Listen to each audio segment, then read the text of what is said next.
Hey guys, welcome back to Delph Stack, and today I will be showing you how to delete a Discord server.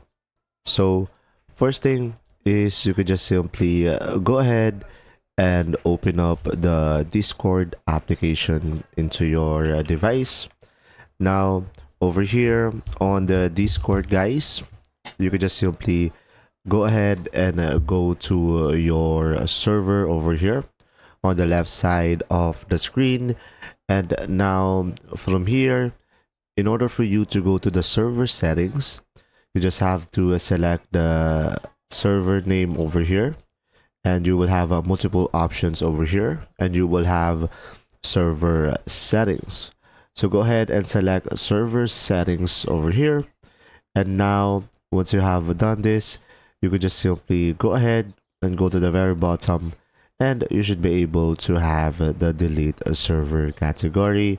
So pretty much on this tab, you should be able to edit out your server on how it will look.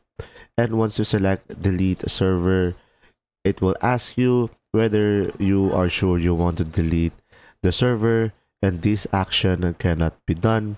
And to proceed with this process, you just have to provide your server name, and once you have selected delete server, you should be able to delete it. If you found this video helpful, please like and subscribe. And if you have any questions, just simply go ahead and comment down below, and we will do our best to answer them all. And see you in the next video.